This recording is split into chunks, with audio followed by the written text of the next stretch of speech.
Sam, tu restes avec nous? Shmuel, il est là. Si mon ami Shmuel est là, il n'y a aucun problème. Non, merci, sans façon. Toda Rabba, j'ai mon petit café. Baruch ata Adonai Eloheinu melech haolam shehakol niheya bidvaro. Messieurs, Boker Tov, Boker Tov, Boker Tov. Boker Tov dans la joie. Michael Alon, qu'est-ce que tu fais?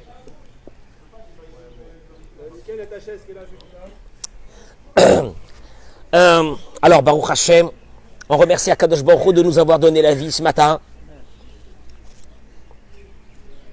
On est en bonne santé, on est bien, on est là ce matin. Dora Geoula Poleg Natania. Est-ce que le bar est fermé? Je peux commencer? Merci beaucoup, merci messieurs, Toda Rabba. Après une belle prière à Dora Geoula, on dit bonjour à tous ceux qui se sont connectés avec nous. Je vous demande une chose, à tous ceux qui se connectent ou qu'ils verront le cours tout à l'heure dans la journée, de le partager. Parce que c'est très important ce que je vais dire aujourd'hui. Je vais retourner sur quelques fondamentaux, mais on va les développer, qu'on avait déjà parlé il y a quelques semaines, que on n'est pas en train de donner simplement des heitzot, des conseils. Quand on parle de Shlom Bayit, pour eux simplement des conseils pour pratique, pour arriver à avoir un Shlom Bayit à la maison. Pas du tout. Ce livre-là, dans lequel on a commencé maintenant ces cours, qu'on va y aller Be'ezrat Hashem, à des jours où c'est qu'il y aura des cours qui seront axés plus sur l'homme, d'autres jours, des cours qui seront axés plus pour les femmes, vous inquiétez pas, on lâchera personne. Il dit que, le Rav dit qu'avec ces cours-là de Torah qu'on apprend, d'ailleurs j'associe tout le monde pour la Refoua Shelema, et pour la Refoua Shelema de Israël Ben Sylvia, Bishar Kol Chole Amecha Israël,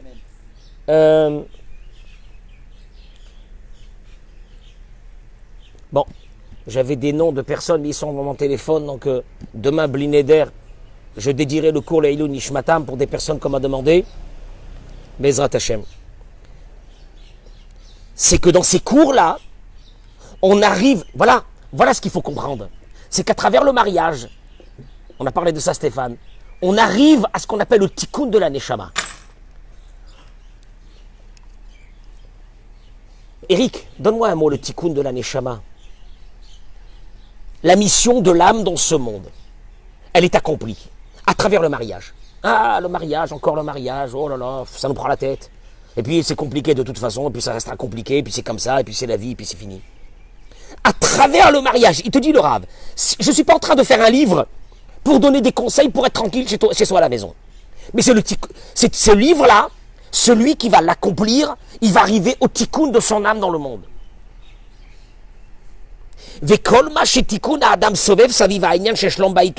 Et pourquoi? Et pourquoi il faut que la réparation de mon âme et que j'accomplisse mon but dans ce monde, il va passer à travers la maison, à travers le mariage.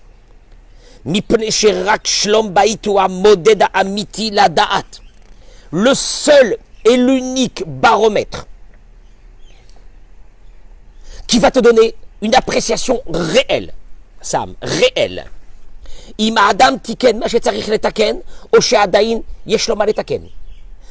À l'intérieur de ta maison, tu sauras, pas à la sina, pas avec les copains, à l'intérieur de ta maison, tu sauras si tu as réparé ce que tu dois réparer dans cette vie.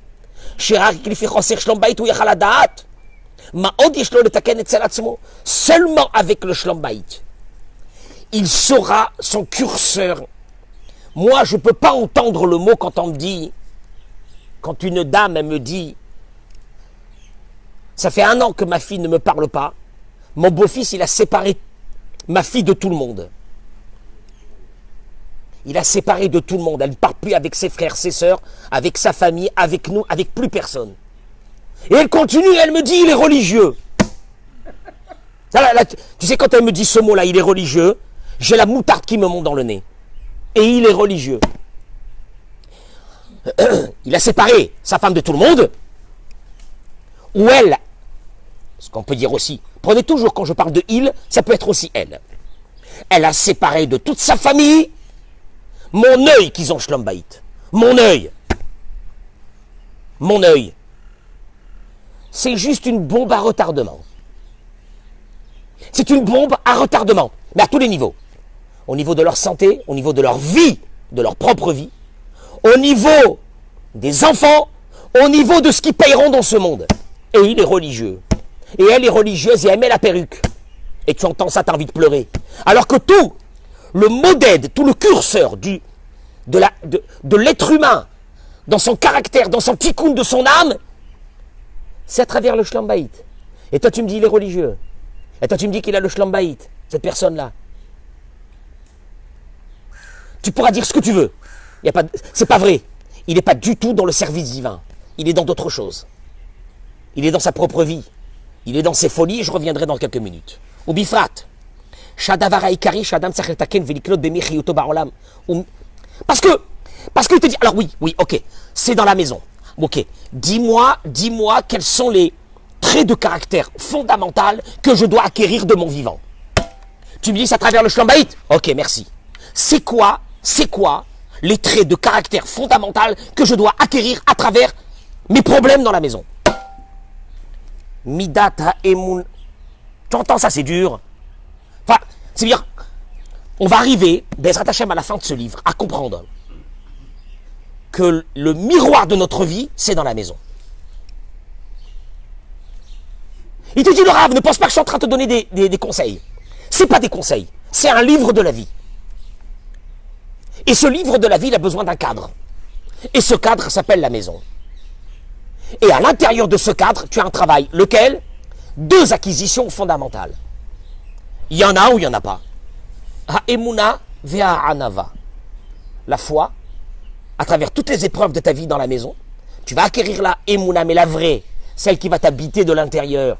La emuna, la foi. La emuna, le bitaron, la emuna. À l'intérieur de ta chair, de ton sang, de ton ADN, va se greffer à l'intérieur, à travers toutes les épreuves de ta vie dans la maison, avec tes enfants, avec ta femme, va se greffer à l'intérieur de ça, une chose pour laquelle tu es venu dans ce monde, et pas pour autre chose, qui s'appelle la Emouna, la foi. Tu n'as pas eu la foi dans ce monde, dégage. Et le deuxième, c'est la Hanava. L'humilité. Le mec, il se prend pour un... il fait comme ça. La Hanava, à la maison, c'est la Hanava. Tu rentres à la maison, enlève ton masque. Il n'y a plus rien. La Hanava, l'humilité, vous allez le voir, c'est tellement criant de vérité. C'est tellement criant de vérité. Sache une chose, hein, Eric, quand tu vois quelqu'un, que dehors il commence à être quelqu'un de bien, c'est qu'à la maison, il y a un travail qui est fait. Et quand tu vas voir quelqu'un que tu ne peux pas lui parler, c'est qu'à la maison, il n'y a aucun travail qui est fait. Ah, c'est-à-dire que tout le travail, au fait, il est fait dans un hachoir qui s'appelle la maison. C'est un hachoir. C'est pas mauvais ce que je suis en train de dire. C'est ça que Dieu il a voulu. Et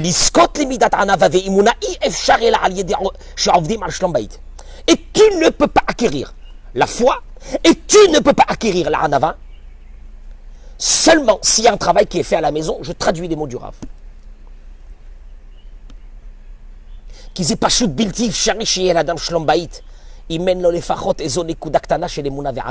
Car tu ne peux pas arriver à une situation de shlombaït, de tranquillité dans la maison, s'il n'y a pas eu un travail de Emouna et de Hanava, et d'humilité, de foi et d'humilité.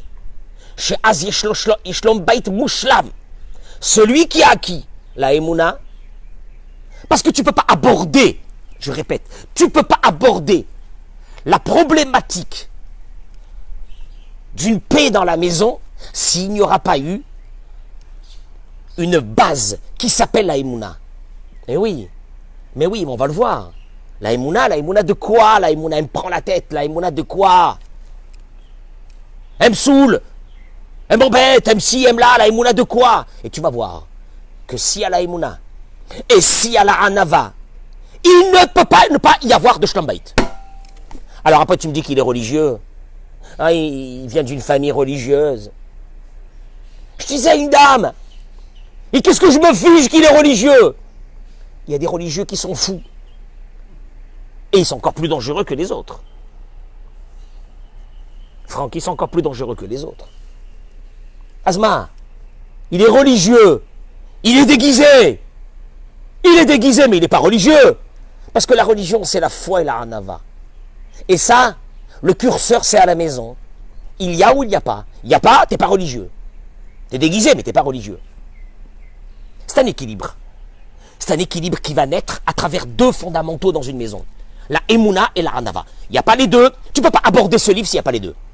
Tu ne peux pas aborder ce livre si tu ne rentres pas dans ça. Et tu ne peux pas aborder la problématique du couple si tu n'abordes pas la problématique de la Emouna et de la Hanava. La Emouna, que c'est ça, cette femme que Dieu il a voulu te donner. La Emouna qu'on va voir maintenant aujourd'hui.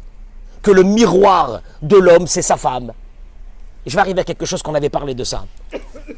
Il ramène le Rav, qu'un jour, un homme est venu chez lui avec une liste de problèmes sur sa femme. Et ça, et ça, et ça. Et il dit, je comprends pas. Il lui dit, cet homme-là, au Rav, tous les jours, je fais ce qu'elle me demande. Je lui achète ce qu'elle veut. Je la gâte. Alors, en principe, cette femme, elle doit être heureuse. Et il dit, le Rav, que le mari raconte qu'avec tout ça, une schlambaït. Il n'y a pas, celle-là, c'est jamais elle est contente. Elle est tout le temps triste. Elle tout le temps se plaint. Elle est tout le temps nerveuse. Elle rentre dans des colères terribles. Pourquoi? Pourquoi? Je comprends pas, monsieur le rabbin. Qu'est-ce qui se passe? Makara, elle est folle. Il a dit, le Rav, il lui a dit, à Martilo, je lui ai dit, il raconte le Rav, que, sache une chose. Ok, c'est très bien tout ce que tu fais, c'est impeccable tout ce que tu fais. Mais il y a une chose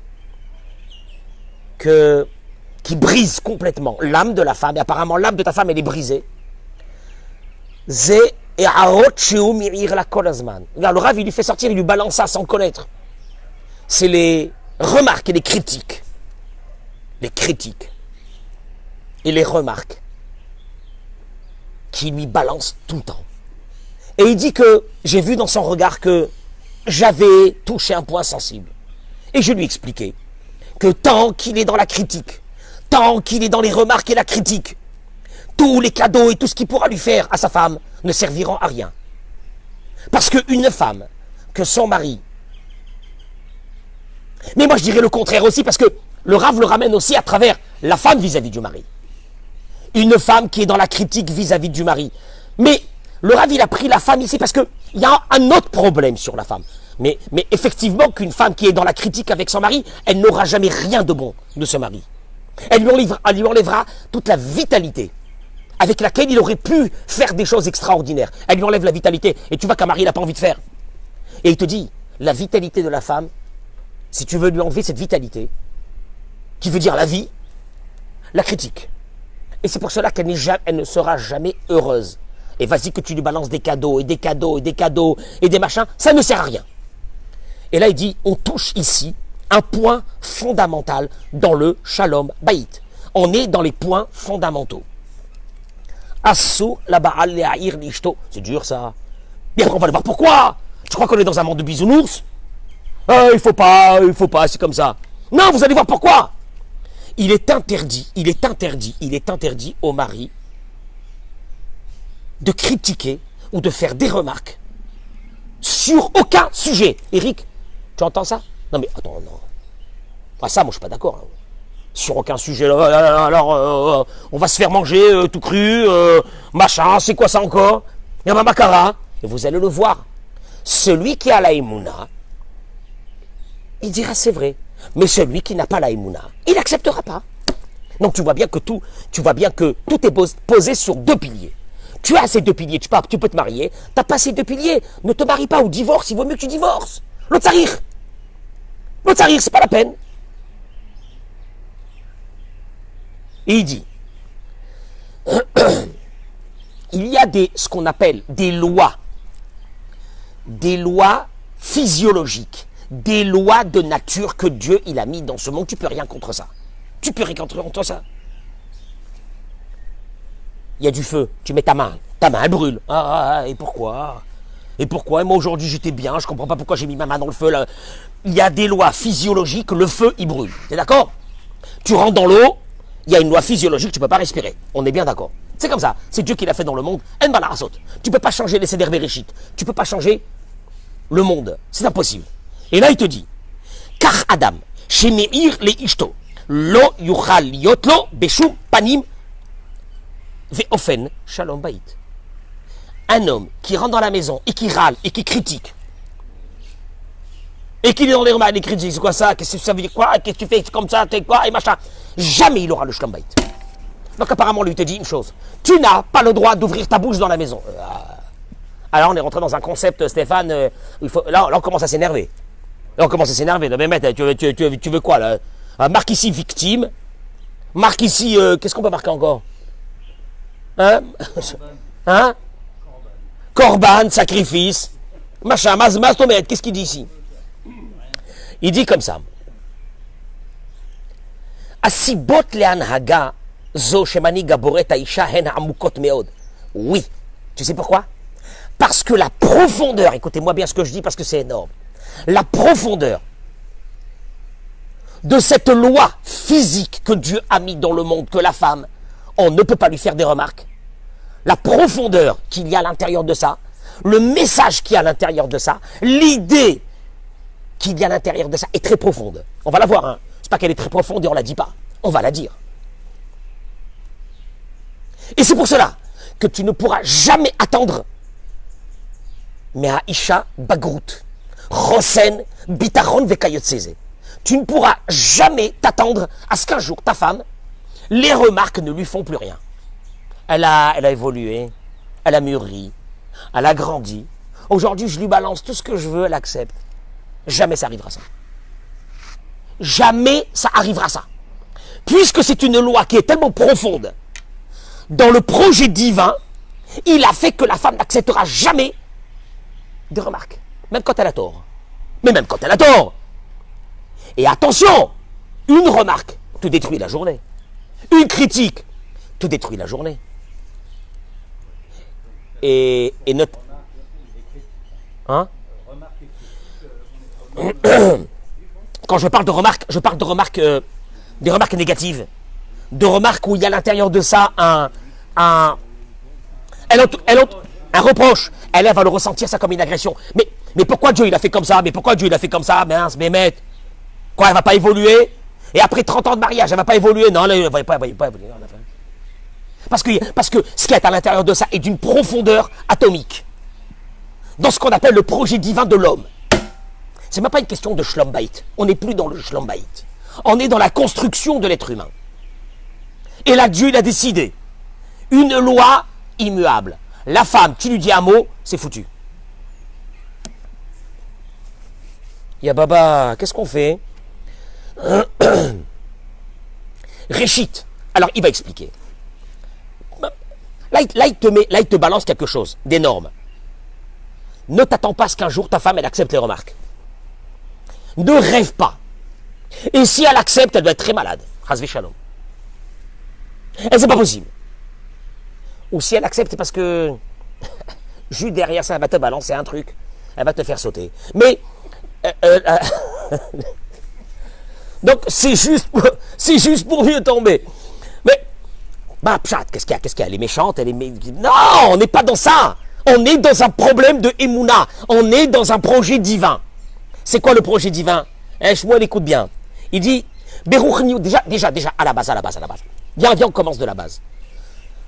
Dans le monde spirituel, Shoresh Nefesh El Aisha ou Akavod. La racine, d'où vient l'âme de la femme, vient d'un endroit qui s'appelle la gloire. La gloire. Il y a un endroit dans le ciel d'où là-bas la neshama de la femme elle sort qui s'appelle le kavod, la gloire. Tu crois que c'est un hasard que la tsniout a été donnée à la femme? La tsniout qui ne veut pas dire la pudeur au niveau des habits. La tsniout c'est quelqu'un qui est dans la gloire, quelqu'un qui est dans la grandeur. Il est toujours retiré des autres. Tu verrais pas un grand roi ou un prince d'Arabie Saoudite traîner je sais pas où. C'est-à-dire, ou le prince de Monaco, j'en sais rien, tu ne les verrais pas traîner. Il y a un kavod. Le kavod, la gloire, demande d'être retiré des autres. Et c'est pour ça que là, la Gemara l'a dit. Kol kevuda bat melech penima, la Gemara parle de ça. Le kavod, la gloire de la femme, c'est penima. C'est à l'intérieur. Qu'est-ce que ça veut dire à l'intérieur? Pas qu'elle reste à la maison. À l'intérieur, ça veut dire... Elle ne peut pas mettre son corps. Un homme qui se met torse nu, bon, bah, il est ma boule, mais il marche torse nu dehors. Ça va, mais bon, tu veux que je te dise. Mais le corps d'une femme, c'est de la gloire. Même dans l'humanité. C'est pas seulement dans le monde juif ou le monde religieux. Dans l'humanité. La tsniout vient de là. De ce kavod, de cette gloire que représente la neshama de la femme. Et alors,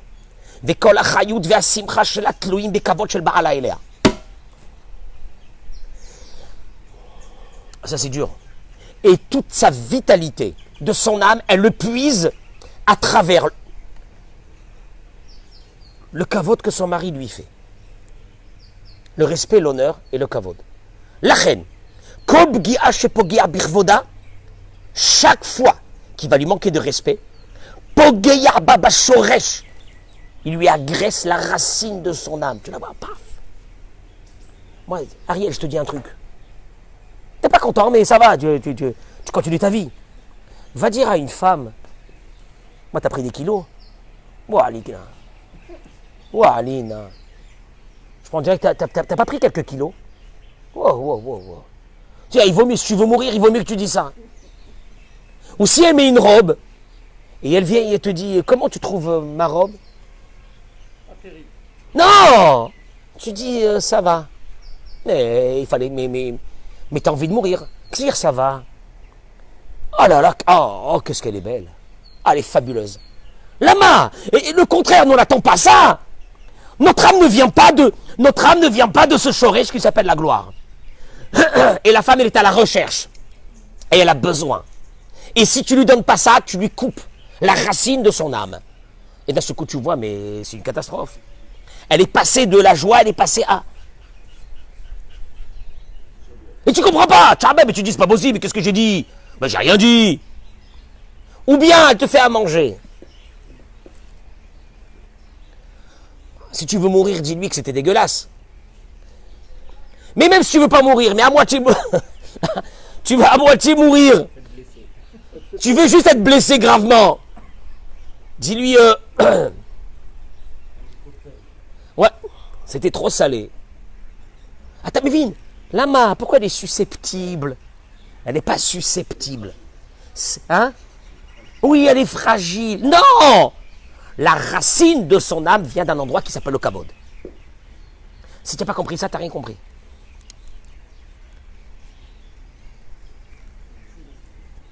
Si tu veux mourir sûrement, mais alors c'est sûr et certain, dis-lui, mais ma mère, elle fait mieux que ça. Ah, chémichement. Fais schéma Israël tout de suite.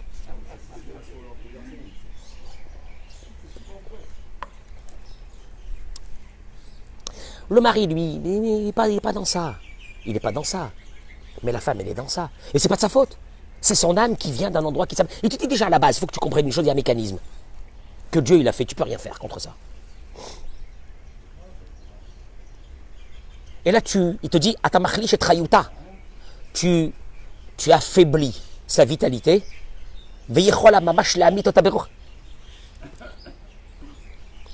J'ai vu des couples avec beaucoup d'argent.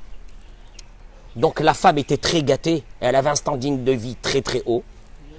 Mais tu vois, la femme, c'est un zombie. C'est un zombie. Il lève la main sur elle. Que Dieu nous en préserve. Je parle de cas extrêmes. Hein. Je parle pas de cas... Hazve Shalom, c'est pas chez tout le monde comme ça. Mais quelqu'un qui est parti faire... on m'a raconté une jeune fille, elle est partie faire... comment on appelle ça une fille qui s'occupe dans une maison... un fille au père. Elle a dit qu'elle, plus jamais, elle s'approchera de cette catégorie de personnes. La richesse, de folie, mais le mari. Mais c'est même pas qu'il dégrade sa femme. Et il la gâte, hein. Il la gâte. Et tu vois la femme, elle peut avoir tous les plus beaux. Voilà. Et tu sais quoi, tu les vois, c'est des ombres. Elles marchent avec leur mari, elles viennent dans un endroit, dans une réception, c'est des ombres. Il n'y a plus de vitalité. Elles sont mortes à l'intérieur d'elles. Et ces femmes, il suffit que tu leur dises un mot gentil, un kavod. Tu vois d'un seul coup une lumière qui... Mais tu dis, c'est pas possible. Le type, il a rien compris. Il m'a comme ça, sauvage. Il n'a rien compris. Il n'a rien compris. Shoresh nishmata isha me'akavod. La racine de la femme où elle puise sa vitalité, c'est dans l'endroit qui s'appelle le kavod.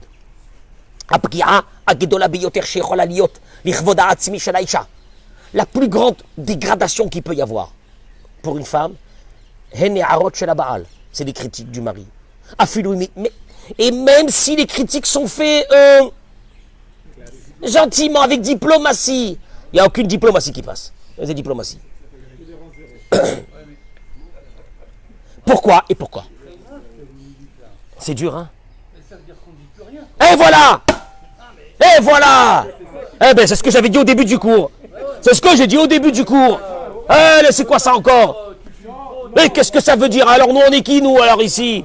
C'est du n'importe quoi. Voilà, j'adore ça. Alors, tu vas voir, non, mais tu vas voir, tout est abordé. Il n'y a pas une chose qui n'aborde pas. Il n'y a pas une chose qui n'aborde pas. Il laisse pas un dossier ouvert au milieu, comme ça, tu vois, avec tes questions, tu dis, je comprends pas. Mais viens d'abord, on termine. Il dit, car toutes les femmes veulent les harot be'ene ba'ala kemushlemet.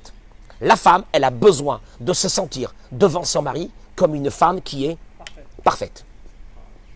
Le mari devant la femme, oui, bah, mon fiche, elle peut dire ce qu'elle veut. Mais la femme, hors de question, une chose pareille. Zehu kevoda vezo simchata. C'est ça son honneur, c'est ça sa joie. Veze habitachon shela. Et c'est ça l'assurance et la confiance en soi qu'elle peut avoir dans sa vie, c'est à travers son mari. Et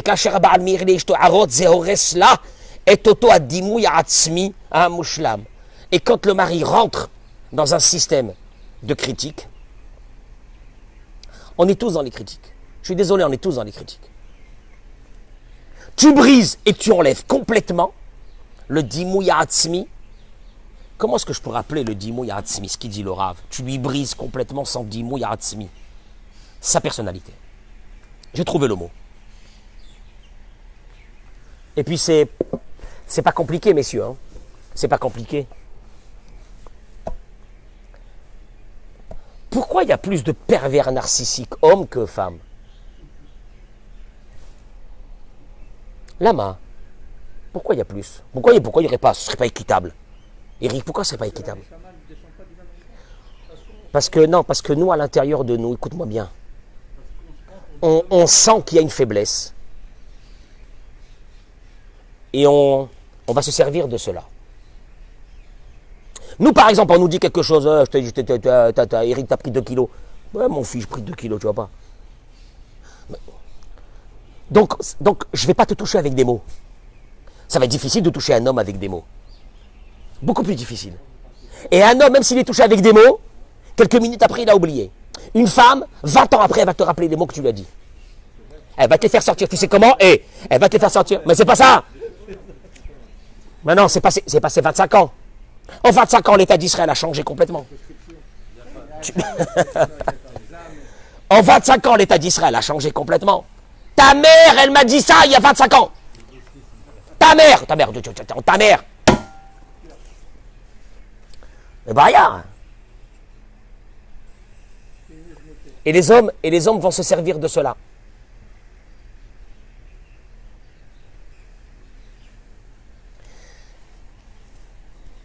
Et l'homme y croit, parce que c'est ça la perversion de l'histoire qui va lui retomber dessus à ce monsieur un jour. Ce monsieur y croit qu'il a pris le contrôle de sa femme, puisqu'il lui a enlevé toute la vitalité. Il lui a enlevé, il dit le Rav, avec des critiques. Et des critiques, t'es nul, mais t'es rien, mais tu vaux rien, mais tu travailles pas, tu bosses pas, c'est moi qui amène le fric à la maison, et tu fais ça, mais qu'est-ce que tu te prends pour qui? En plus t'as vieilli, tu commences à devenir folle, et tu commences à ci, tu commences à là, et tu dégrades, et ta famille, et tes parents, et tes machins, et tes si. Il lui a brisé complètement l'intériorité et l'intérieur de cette femme. Maintenant, lui, il est content parce qu'il a pris contrôle sur l'esprit de cette femme. Mais il n'a plus une femme. Il a un zombie. Il n'a plus une femme, il a un zombie. Et de ce zombie, la malheureuse, elle va faire sortir des enfants. comme elle-même, elle n'est plus dans un état normal, parce qu'elle a perdu complètement sa neshama, et son âme a été coupée complètement, l'éducation de ses enfants sera en fonction de ça.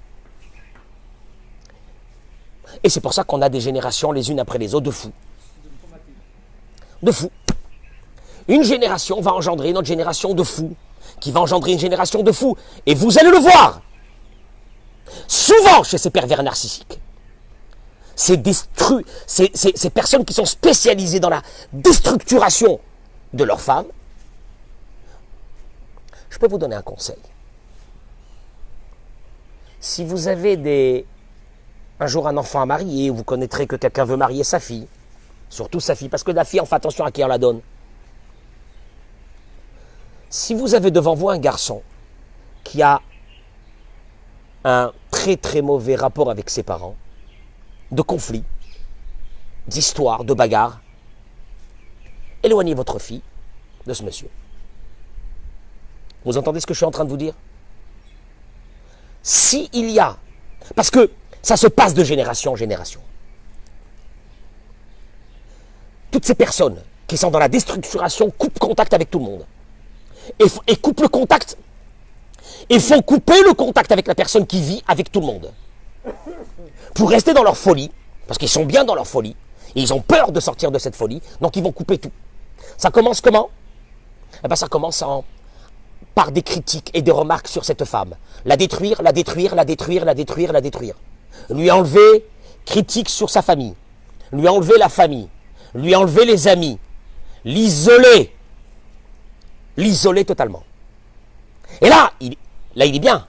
Parce que là, il a pris contrôle de la personne qui est en face. C'est pour ça que dans le monde du travail, aujourd'hui, on le dit. On commence à prendre conscience. Dans la société israélienne, je parle, qui vivent avec un machisme. Et là, il s'est réveillé des grands mouvements que dans le travail, les femmes subissent des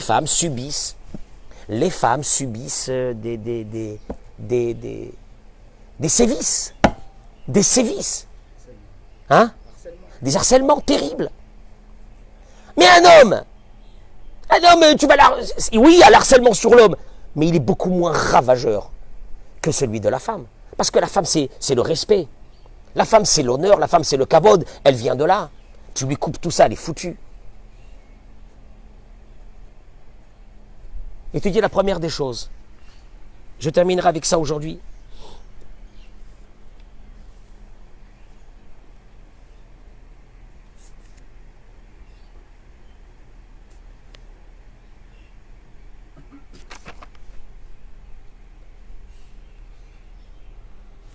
Vekan chayavim anu leadgish. Je termine avec ça.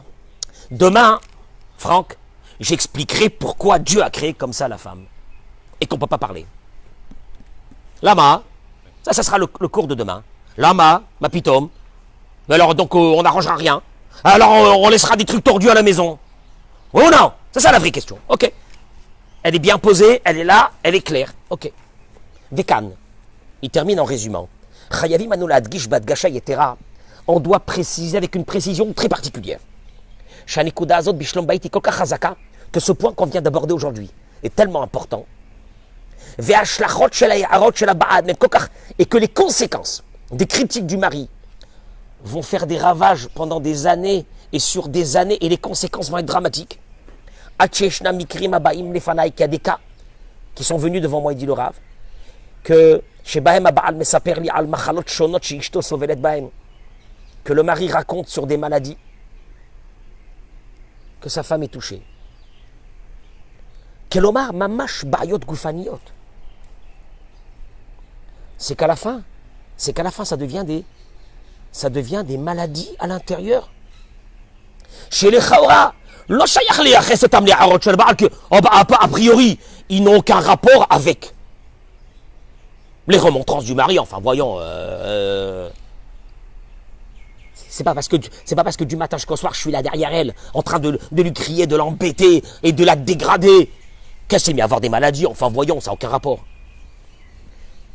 ובכל זאת, מתברר שהכל במחמת שהוא אינו יודע שאסור להעיר לאישה שום הערה, ואב שמעיר Me'at me'ot zemevi et ishto les dirdour kazen nora. Il te dit, sache une chose. C'est que cette destruction de l'âme de la femme à travers le manque de respect ou les critiques, elle perd complètement sa vitalité. Tu vois, nous on ne sera pas touchés à travers des paroles ou un manque de respect. Quoique oui, il y a eu des hommes que dans leur travail, on les a tellement critiqués qu'ils sont partis même jusqu'au suicide. Mais on va dire que chez la femme, c'est encore beaucoup plus profond à l'intérieur de son âme, jusqu'à qu'elle arrive à des dalakot et siburim shonim. Des eczémas, des problèmes dans la peau, à travers. C'est la conséquence de la maladie de son âme. Notre âme est beaucoup moins touchée par la critique et par le manque de respect. Elle, tu l'as coupé son âme, et à travers ça, des symptômes de santé vont arriver. C'est Nora, ça fait peur. Vont arriver. La reine, il conclut. Tant que tu vis dans la critique, et tu es là, et tu es en train de critiquer, et dégrader, et manquer de respect, etc. On n'a pas besoin d'avancer pour chercher s'il y a encore d'autres problèmes qui font que tu n'as pas le shlambayt. En deux mots, c'est tellement gros comme un éléphant ça, qu'il vaut mieux s'arrêter à ça. C'est pas la peine d'avancer plus loin. Parce que si ça, c'est pas arrangé, laisse tomber, il y aura... Là tu es dans la guerre mondiale. Donc après, on n'est pas là dans des petits réglages. Les petits réglages, c'est quand ça déjà a été résolu. Si ça, c'est pas résolu, c'est pas la peine d'avancer dans d'autres choses. Les carottes sont cuites.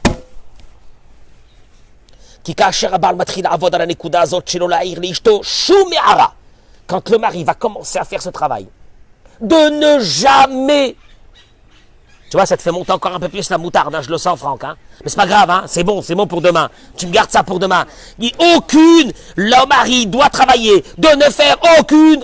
Il n'a pas dit des petites. Ou une le matin, tu sais, pour la route. Juste une le matin, on se fait un petit kiff, tu lances un truc à la maison, tu sors. Dieu te fait plaisir. Mais rien. Il te dit... Parce que si... l'homme fait ce travail de ne pas faire de critique et de remontrance, il a dans ses mains la majeure partie du... Tu entends, Stéphane? La majeure partie du shlambayt. Tu fermes ta bouche à la maison complètement. Et demain, j'expliquerai pourquoi.